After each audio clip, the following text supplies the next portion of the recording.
हम सब गोटाके एकटा गौरी गीत गबै छी। ई गौरी गीत बहुत पुरान अछि, बहुत पहिलेके गीत अछि आ हम बहुत पहिलहो सुननहो छलैया।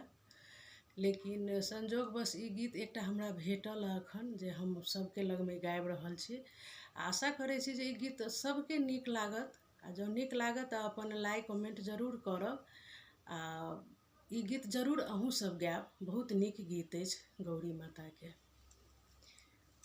गौरी पूजा चलली रुक्मिणी, कृष्ण गरुड़ चढ़ी ठाढ़ है। गौरी पूजा चलली रुक्मिणी, कृष्ण गरुड़ चढ़ी ठाढ़ है।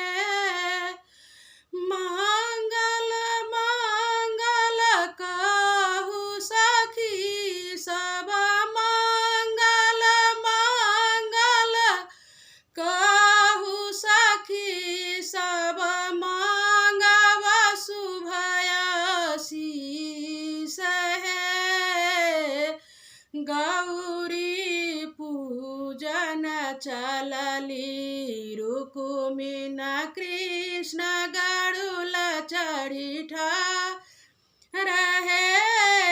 गौरी पूजन चलली रुक्मिणी, कृष्ण गरुड़ चढ़ी ठाढ़ है।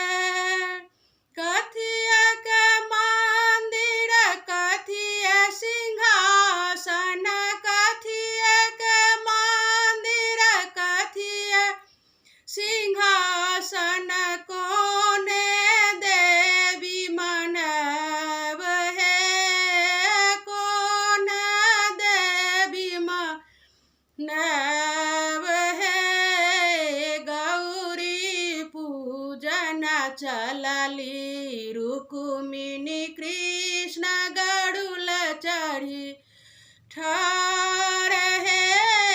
गौरी पूजन चलली रुक्मिणी, कृष्ण गरुड़ चढ़ी ठाढ़ है। कंचन मंदिर रत्न सिंहासन, कंचन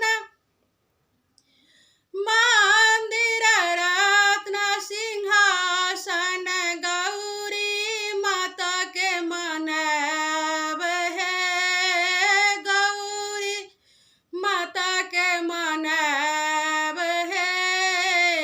गौरी पूजन चलली रुक्मिणी, कृष्ण गरुड़ चढ़ी ठाढ़ है। गौरी पूजन चलली रुक्मिणी, कृष्ण गरुड़ चढ़ी ठाढ़ है। फूल तोरी लाल अड़हुल फूल माला बनाए, लाल अड़हुल फूल माला बनाए।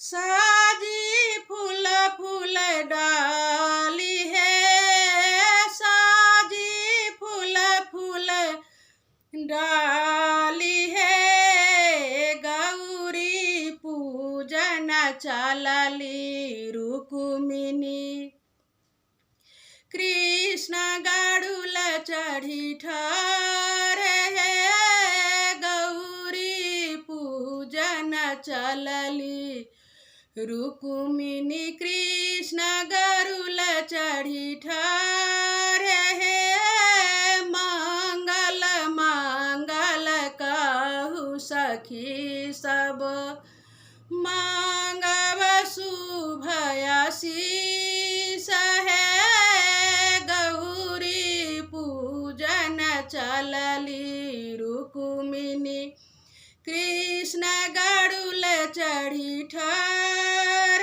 है। धूप दीप नैवेद्य आनल, धूप दीप नैवेद्य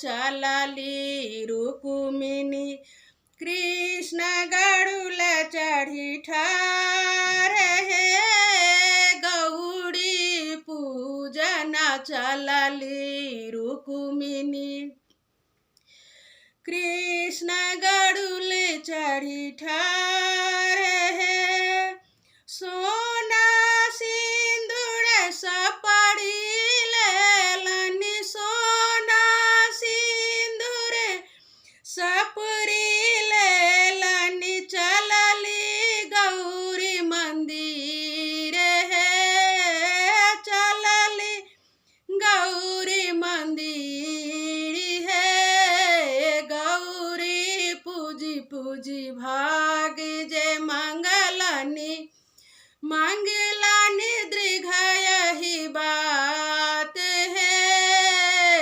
गौरी पूजन चलली रुक्मिणी कृष्ण गरुल चढ़ी ठार है गौरी पूजन चलली रुक्मिणी कृष्ण गरुल चढ़ी ठार है मंगल मंगल कहू सखी सब मांगू शुभ आशीष है गौरी पूजन चलली रुक्मिणी कृष्ण गरुल चढ़ी ठार है। प्रणाम।